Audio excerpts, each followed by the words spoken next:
me gustaría que hoy podamos conversar del servicio cristiano. Recién cantábamos, te serviré hasta que se me quite el aliento, hasta que ya no tenga más vida te serviré. Y yo estaba escuchando y digo, qué lindo y qué acorde con lo que vamos a conversar hoy. Este tema del servicio era un tema tan importante para el Señor Jesús que lo incluyó en su testamento. No sé si sabía que el Señor Jesús escribió un testamento. No sabía.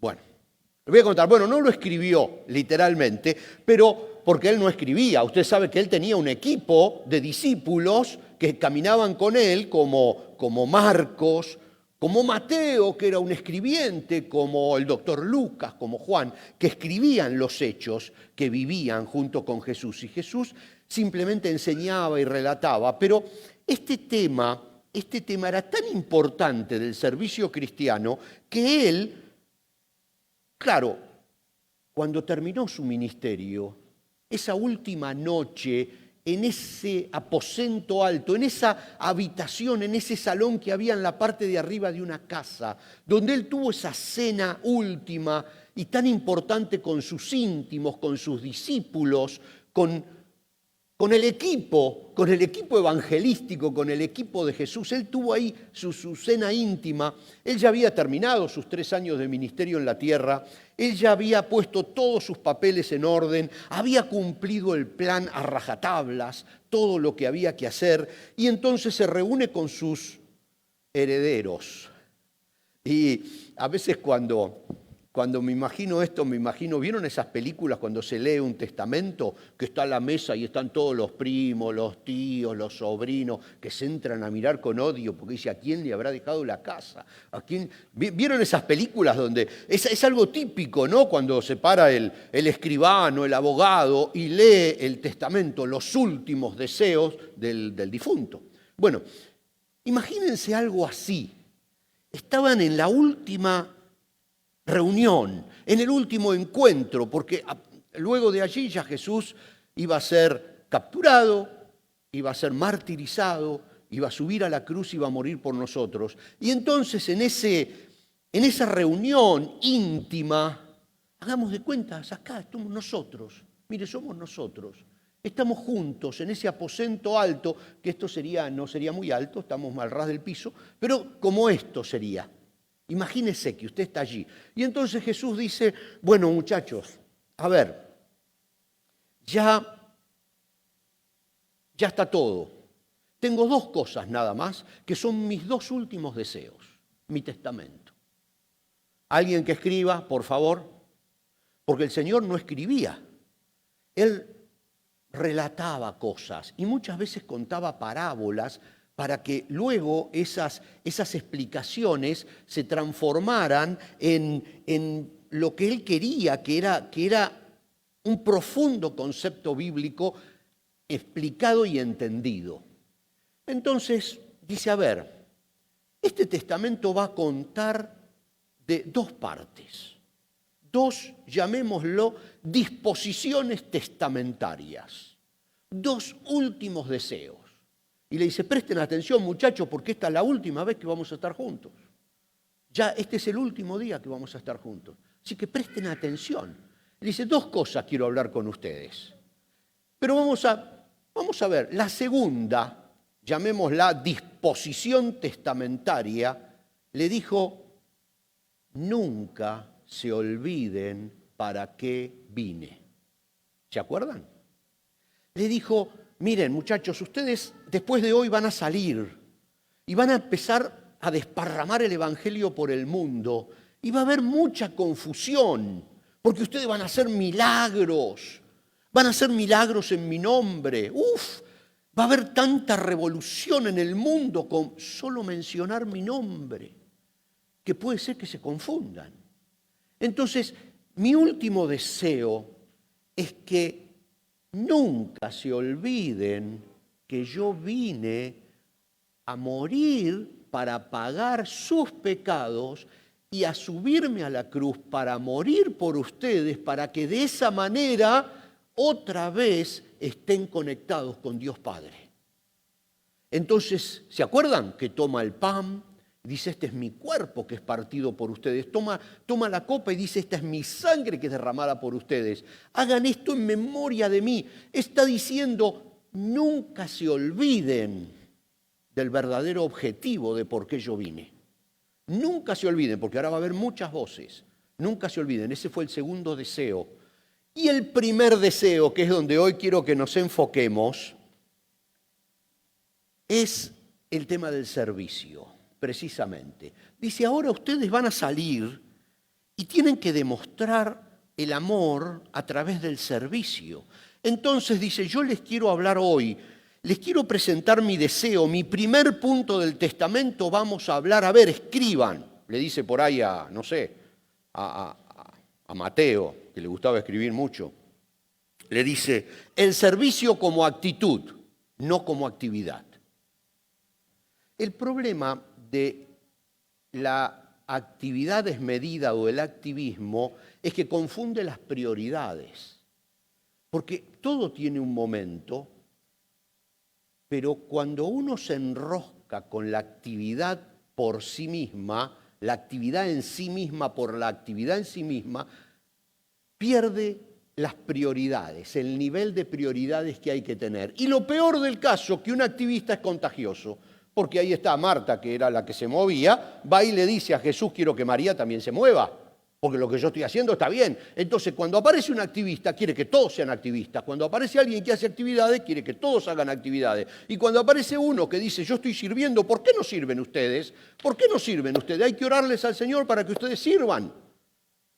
Y ahí pueden confundirse las prioridades. Entonces, yo pienso que Jesús tenía este problemita que había sucedido con sus amigos en la mente aquella noche cuando se juntó con los discípulos a cenar esa cena de la Pascua y les dijo, vamos a hablar del tema del servicio. Pero el Señor Jesús, recuerden que no siempre hablaba con palabras directas, muchas veces hacía cosas para que entendieran y muchas veces contaba parábolas. En este caso, se sacó la capa que tenía, agarró una toalla y una palangana, un balde con agua, un tacho con agua, y entonces se acercó a sus discípulos y empezó a lavarle los pies. Primero a uno, después a otro, después a otro. Entonces nos dice Juan 13, versículo 12, después de lavarle los pies, se puso otra vez el manto, se sentó y preguntó, ¿entienden lo que acabo de hacer? ¿Entienden lo que acabo de hacer? Las preguntas de Jesús eran siempre muy incisivas, muy profundas. La idea era que la gente pensara. Hoy, recién el pastor Andrés decía que es bueno hacerle pensar al niño, ¿no es cierto? Que él pueda pensar. Entonces el Señor Jesús lo primero que le dijo a sus discípulos, ¿entienden lo que acabo de hacer? Y realmente esa noche no habían entendido prácticamente nada. Pedro lo primero que dijo es, no, Señor, tú no puedes lavarnos los pies. ¿Cómo tú nos vas a lavar los pies si tú eres el líder?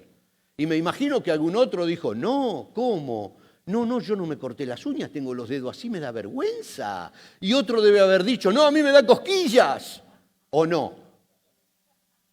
Y otro debe haber dicho, no, pero acá en la casa abajo hay un sirviente que lo llamamos y que venga con una palangana y que nos lave los pies a todos. ¿Cómo tú vas a estar lavando los pies? Y entonces él dijo, ¿entienden lo que acabo de hacer? ¿Entienden? Y quizás alguno le dijo, claro que entendemos. Tú viniste a servir y estás sirviendo. No.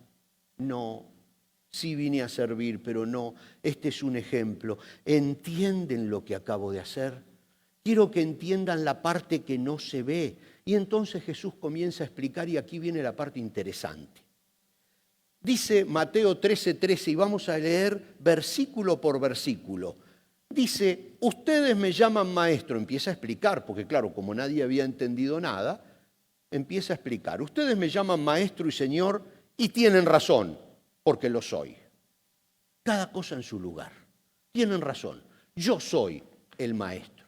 Yo soy el Señor, yo no soy uno más del grupo. Yo no vengo aquí a cauchearlos, yo no vengo aquí a animarlos, ni soy uno más que está tratando de que esto funcione, de una nueva estrategia. No, no, no, no. Yo soy Dios y me agacho para lavarle los pies, porque quiero que entiendan el concepto de la humildad. Quiero que entiendan que yo no soy igual a ustedes. Dice, ustedes me llaman maestro y señor y tienen razón. Soy maestro y señor, pero me arrodillo a lavarle los pies. Quiero que entiendan ese primer concepto, le dice. Y luego va a seguir repitiéndolo. El concepto de la humildad. Cuando la palabra cuando está traducida esta palabra humildad en la Biblia, normalmente la palabra griega significa humildad de mente, no simplemente apariencia de humildad, porque en la apariencia de humildad se puede esconder un corazón lleno de orgullo y lleno de arrogancia. Está hablando de una humildad de mente y de corazón. Ese es el concepto bíblico de la humildad. No simplemente, bueno, está bien, lo tengo que hacer, lo hago, me rebajo, lo hago. No es mi función, pero vengo y barro la iglesia. No es ese sentido de la humildad, sino la profundidad de la humildad cuando nace en la mente y en el corazón. Y luego dice, y explica, primero les dice y luego les explica, dice en 13, 14 y 15, Juan 13, 14 y 15, y dado que yo, su Señor y Maestro, les he lavado los pies, ustedes deben lavarse los pies unos a otros. Les di mi ejemplo para que lo sigan. Hagan lo mismo que yo he hecho con ustedes. Les dice, los ejemplos son para seguirlos. ¿Entienden lo que acabo de hacer? No es para que pongan palanganas en la puerta de las iglesias para lavarle los pies a los miembros que entran. No, esa era una necesidad puntual porque se caminaba en sandalias sobre tierras, sobre caminos de tierra. Entonces era una necesidad puntual que se tenía en esa época. Ahora hay otras necesidades puntuales. Entonces vamos a identificar la necesidad puntual. No se trata de repetir. Aunque si en alguna iglesia quieren poner una palangana y lavarle los pies a los que entran, está todo bien. Pero no es eso lo que el Señor Jesús quería decir. Luego Pedro lo explica quizás con una frase súper profunda. Primera de Pedro 2, 21 dice, Él es su ejemplo y deben seguir sus pasos. Él es su ejemplo y deben seguir sus pasos. Cuando nosotros vemos, y estoy medio con las palabras griegas, la palabra ejemplo, acá en Primera de Pedro, es una palabra griega que no la voy a pronunciar jamás como la pronuncian los griegos, se llama upogramos. Y ese ejemplo está muy bien traducido, por supuesto, pero es tan profunda esa palabra que es muy difícil de traducir en el español.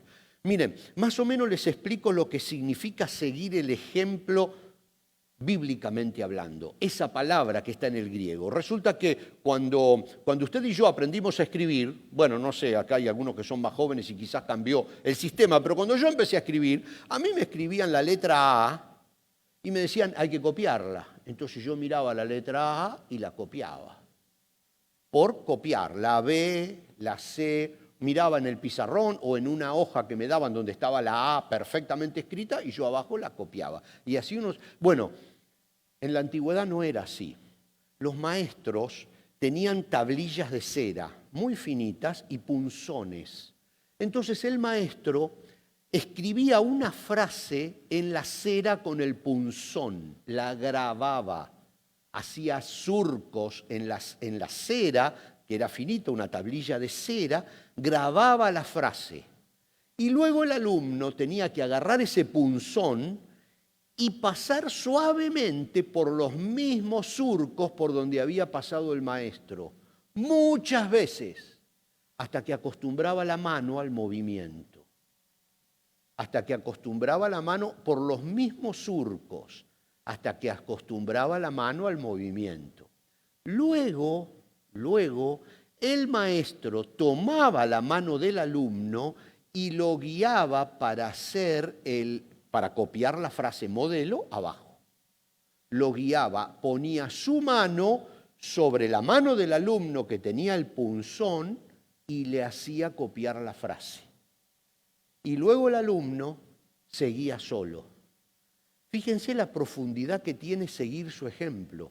Cuando el apóstol Pedro dice, Él es nuestro ejemplo, dice, está queriendo decir, Él es la frase modelo a seguir. Tenemos que ir por sus surcos. Cuando luego dice, poniendo sus pisadas sobre sus pisadas. El concepto es el mismo, es seguir los surcos. O sea, exactamente por el mismo camino hasta que acostumbramos nuestra mano a ese camino, a ese surco. Entonces acá Jesús le decía, señores, yo les di mi ejemplo para que lo sigan, hagan lo mismo que yo he hecho con ustedes. El ejemplo que deben seguir es el servicio en humildad de mente y corazón. Luego el Señor Jesús allí mismo, y va toda una tras de otra, en Juan 13:16, dice, les digo la verdad, los esclavos no son superiores a su amo, ni el mensajero es más importante que quien envía el mensaje. El servicio nos iguala, en el servicio somos todos iguales, estamos sirviéndonos unos a otros. El servicio que nace de la relación nos iguala. ¿Qué significa que nazca de la relación? Amamos porque nos amaron primero. Y nos amaron tanto, este es el concepto que yo entiendo que el Señor Jesús quería volcar acá. Dice, nos amaron tanto, tan profundamente, que desbordamos en amor hacia otros. Entonces, y luego hay un pasaje que habla exactamente de esto. Dice, nos consolaron tanto nos consolaron que desbordamos en consolación a otros. Nos perdonaron tanto que desbordamos en perdón hacia los demás. Y por supuesto, nos sirvieron tanto, nos dieron tanto que el servicio cristiano es por desborde. Es tanto que nos dieron que ahora nosotros damos, porque hay un servicio que muere en sí mismo y hay otro que es con ese espíritu. Y luego les dice Juan 13:17, y estamos yendo uno detrás de otro, ahora que saben estas cosas, Dios los bendecirá por hacerlas. Qué interesante también, porque no solamente que el servicio y todo lo que tenemos de parte de Dios lo damos por desborde, sino que además somos bendecidos por hacerlos. Hay un premio. Hebreos capítulo 6 y versículo 10 dice, pues Dios no es injusto, no olvidará con cuánto esfuerzo han trabajado para Él y cómo han demostrado su amor por Él sirviendo a otros creyentes y como todavía lo hacen. Lavar los pies definitivamente era algo bueno, era necesario. Ayudar a la gente es algo bueno. Hay un montón de organizaciones que ayudan a la gente. La Cruz Roja Internacional ayudan a la gente. Hay un montón de ONG en el mundo para ayudar a la gente, pero servir al prójimo por desborde es lo que hace la diferencia. Es lo que Dios quiere y por eso 2 Corintios, el apóstol Pablo escribiéndole a los Corintios capítulo 1, verso 4, le dice, Él nos consuela en todas nuestras dificultades para que nosotros podamos consolar a otros. Cuando otros pasen por dificultades, podremos ofrecerles el mismo consuelo que Dios nos ha dado a nosotros. Ese es el kit de la cuestión. Tenemos tanto que Dios nos dio que simplemente desbordamos en otros. Tenemos tanto consuelo, tenemos tanto perdón, tenemos tanto amor que simplemente desbordamos en los demás. Dios nos dio tanto que damos. No como una actividad, sino como una actitud de agradecimiento. El servicio es segundo, ser es primero, hacer es después. Por eso es tan importante Mateo como les dije que le gustaba escribir, escribió, no va a estar en la pantalla, en el capítulo 5 y verso 16 de su Evangelio, dice: de la misma manera que la luz de ustedes alumbre delante de todos, para que todos vean sus buenas obras y glorifiquen a su Padre que está en los cielos. No fuimos llamados a prender una luz, no fuimos llamados a iluminar con una lámpara, fuimos llamados a iluminar con nuestra propia luz. Fuimos llamados a ser luz e iluminar, y que los demás glorifiquen a Dios al ver la luz que los ayuda a ellos, al ver la luz que los ayuda a ellos. Entonces el servicio, acá el Señor Jesús en sus últimos 2 deseos decía: el servicio no puede ser una actividad, no pueden venir a servir a la iglesia simplemente porque hay que hacerlo. Tienen que desbordar en ese servicio, tienen que desbordar en ese amor, tienen que desbordar en el perdón, tienen que desbordar en consolación, porque ustedes tienen todo eso, están repletos de eso, entonces automáticamente desbordan. Es la luz de Cristo en nosotros la que ilumina a los demás. No es que prendemos la luz, no fuimos llamados a portar una lámpara ni a prender una lámpara, fuimos llamados simplemente a tener en nosotros la luz de Cristo y simplemente caminar, y que los demás glorifiquen a Dios al ver nuestras obras.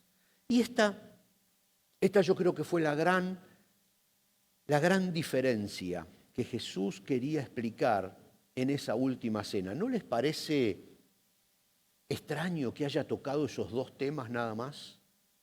Que haya tocado el tema del servicio cristiano en humildad y por desborde de corazón, el servicio cristiano entendido, y luego el segundo punto que tocó fue: nunca se olviden el verdadero motivo por el cual yo vine.